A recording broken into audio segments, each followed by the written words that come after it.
कहानी 1996 में अमेरिका के कैलिफोर्निया में शुरू हुई। रात में एक हाई स्कूल की स्टूडेंट को घोस्ट फेस का धमकी भरा फोन कॉल आया। फोन पर घोस्ट फेस ने लड़की से उसकी पसंदीदा फिल्म पूछी और धमकाया कि फोन काटने पर गला काट देगा। लड़की ने मुड़कर देखा तो बॉयफ्रेंड आंगन में बंधा हुआ था। घोस्ट फेस ने हॉरर मूवीज के 3 सवाल पूछे। लड़की ने गलत जवाब दिया और बॉयफ्रेंड को दरिंदगी से मार दिया। घोस्ट फेस ने लड़की को भी नहीं छोड़ा। जब पेरेंट्स घर लौटे, लड़की एक पेड़ पर लटकती मिली। अगले दिन 2 स्टूडेंट्स की मौत की खबर पूरे शहर में फैल गई। सिडनी और कुछ क्लासमेट्स इस पर चर्चा कर रहे थे। बिली सिडनी का बॉयफ्रेंड है।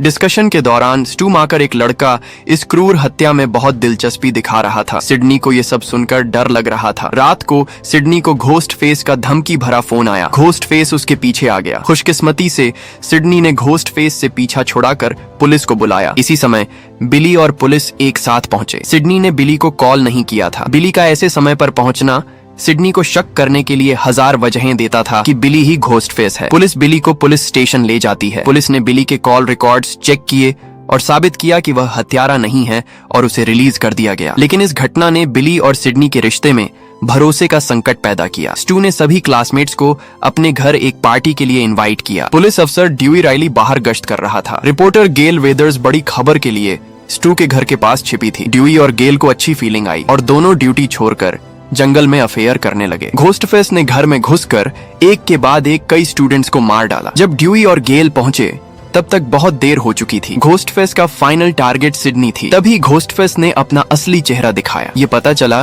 कि बिली और स्टू ही ये सब कर रहे थे। कुछ साल पहले सिडनी की माँ और बिली के पिता का अफेयर था, जिससे बिली का परिवार बर्बाद हो गया। बिली ने बदला लेने के लिए 1 साल पहले स्टू के साथ मिलकर सिडनी की माँ को मार दिया और फिर निशाना सिडनी पर साधा। स्टू का अपराध मोटिव पूरी तरह से विकृत साइकोलॉजी को संतुष्ट करता था। दोनों ने ये सब सिडनी पर फ्रेम करने की योजना बनाई। खुद को पीड़ित दिखाने के लिए बिली ने स्टू को चाकू मार दिया। दोनों आपस में लड़ने लगे। इससे उनकी लड़ने की ताकत कम हो गई और सिडनी ने मौका पाकर स्टू को खत्म कर दिया। आखिर में बिली गेल की बंदूक से मारा गया। 1997 की कहानी 2 साल बाद घोस्ट फेस की हत्या को गेल ने एक नॉवेल में लिखा, जिसे फिल्म स्टैब में बदल दिया गया। घोस्ट फेस के किरदार को दर्शकों ने सराहा। फिल्म रिलीज होते ही घोस्ट फेस फिर आया और खुलेआम एक कपल को मार डाला।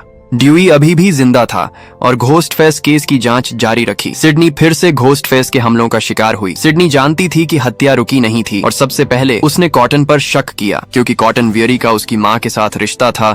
सिडनी को गलतफहमी हुई कि कॉटन ने ही उसकी माँ को मारा था और उसे 1 साल के लिए जेल भिजवा दिया। उसी समय ड्यूई और गेल थिएटर में सुरागों की जांच कर रहे थे। तभी घोस्ट फेस ने थिएटर में हमला किया। गेल ने इलाके का पूरा फायदा उठाया और घोस्ट फेस से पीछा छुड़वाया और बच गई। सिडनी के दोस्त को घोस्ट फेस ने थिएटर में बांध दिया था। सिडनी को फंसाने के बाद घोस्ट फेस ने असली चेहरा दिखाया। एक सिडनी का क्लासमेट मिकी और दूसरी बिली की माँ थी। बिली के मारे जाने का बदला लेने के लिए बिली की माँ ने यह योजना बनाई थी। उसने मिकी की ट्यूशन को स्पॉन्सर किया था, इसलिए वह सहयोगी बन गया। लेकिन बिली की माँ ने धोखा दिया। जब सिडनी और गेल कैद थे, तब नैन्सी ने अपने सहयोगी मिकी को गोली मार दी। एक नाजुक पल में नैन्सी ने सिडनी को गोली मार दी। घोस्ट फेस की साजिश को हीरोज ने फिर कुचल दिया। गेल को सिर्फ पसली में चोट लगी थी, कोई जान का खतरा नहीं था। पुलिस को ड्यूई भी मिला, जिसकी सांसें चल रही थीं। यह बंदा वाकई किस्मत वाला है। घोस्ट फेस से बचने के लिए सिडनी ने नाम बदलकर लॉरा रख लिया और जंगल में टेलीफोन साइकोलॉजिस्ट का काम करने लगी। अगले सीन में घोस्ट फेस कॉटन वियरी और उसकी गर्लफ्रेंड को घर पर मार डालता है। गेल घोस्ट फेस नॉवेल का सीक्वल लिखने के लिए जांच जारी रखी। नॉवेल पर बनी फिल्म स्टैब भी 3रे पार्ट तक पहुंच गई थी, लेकिन दुर्भाग्य से क्रू के एक्टर्स एक के बाद एक मारे गए। गेल और ड्यूई ने डायरेक्टर से पूछताछ की। डायरेक्टर को लगा कि कोई उसकी फिल्म को ब्लॉक करना चाहता था। कई पीड़ितों की मौत की खबर सिडनी तक पहुंची। सिडनी को लगा कि वह घोस्ट फेस किलर की उत्पत्ति है और उसे त्रासदी को रोकना चाहिए। उसने ड्यूई और गेल को ढूंढा और जांच एक साथ की। पता चला कि सिडनी की माँ का घोस्ट फेस केस से गहरा संबंध था। सिडनी की माँ पहले एक एक्ट्रेस थी और उसी कंपनी में काम करती थी जो स्टैब शूट कर रही थी। ड्यूई ने पुलिस अफसर के रूप में प्रोड्यूसर से सच उगलवाया। सिडनी की माँ एक चालाक औरत थी। ज्यादा सीन पाने के लिए प्रोड्यूसर को बहकाती थी और एक लड़के को जन्म दिया, जिसे बाद में अनाथालय भेजा गया। प्रोड्यूसर को माँ बेटे के बारे में ज्यादा जानकारी नहीं थी। जल्द ही घोस्ट फेस फिर आया। टारगेट सिडनी थी। घोस्ट फेस ने ड्यूई और गेल को घायल कर दिया। सिडनी को उसने बताया कि रेना रेनॉल्ड्स नाम की एक अभिनेत्री ने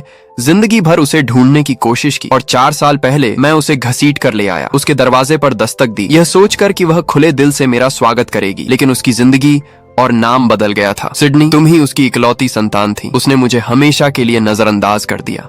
घोस्टफेस फिल्म डायरेक्टर रोमन ब्रिजर्स निकला। डायरेक्टर वह छोटा लड़का था, यानी सिडनी का सौतेला भाई। रोमन को पेरेंट्स से नफरत थी जिसने उसे छोड़ दिया था। उसने पार्ट 1 के किलर्स को मैनिपुलेट करके अपनी माँ को मरवाया था। अब वह प्रोड्यूसर, पिता और सिडनी को मारने वाला था। प्रोड्यूसर के मरने के बाद रोमन ज्यादा बोलने लगा। सिडनी ने मौका पाकर रोमन को खत्म कर दिया। 2011 की कहानी सिडनी ने अपने संघर्ष की आत्मकथा बेची और वह स्टार बन गई।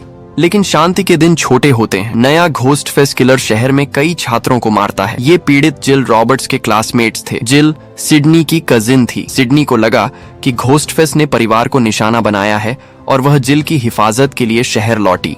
सिडनी को जिल से ठंडा व्यवहार मिला क्योंकि जिल को लगा कि सिडनी दुर्भाग्य लाती है। ड्यूई, जो अब पुलिस चीफ है, और गेल जांच कर रहे थे। दोनों एक क्लब में घोस्टफेस से मिले जहां गेल को चाकू लगा। घोस्टफेस ने जिल के घर में घुसकर सिडनी के सामने जिल की मां को मार डाला। सिडनी ने जिल को पलंग के नीचे छिपने को कहा और खुद घोस्टफेस को बहलाने के लिए बाहर निकली। जिल की दोस्त किर्बी मदद के लिए आई। दोनों ने तलाशी ली। घोस्टफेस नहीं मिला, पर उन्होंने जिल के दूसरे क्लासमेट चार्ली वॉकर को आंगन में बंधा देखा। सिडनी जिल की सुरक्षा के लिए वापस ऊपर गई, पर जिल गायब थी। किर्बी को लगा कि बाहर सेफ है, इसलिए वह चार्ली को खोलने गई। एक और दिमागी रूप से साइको किलर। लेकिन घोस्टफेस अकेला नहीं था।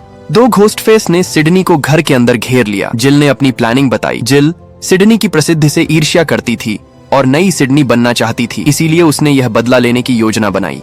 जिल ने चाकू मारकर चार्ली को मार डाला। उसका अंतिम उद्देश्य सबको मारकर खुद को सर्वाइवर दिखाना था। सिडनी को मारने के बाद जिल सबूत मिटाने और खुद को घायल करने लगी। उसने लाशों के हाथ से अपना चेहरा नोचवाया, अपने बाल खींचे और वास्तविक दिखने के लिए खुद को दर्द पहुंचाया। पुलिस और रिपोर्टर पहुंचे और अनगिनत फ्लैशलाइट्स के सामने जिल ने एक संतुष्ट मुस्कान दिखाई। लेकिन जिल की योजना में एक कमी थी। सिडनी मरी नहीं थी। पुलिस ड्यूई ने जिल को बताया कि सिडनी बच गई है और अगले कमरे में ही है।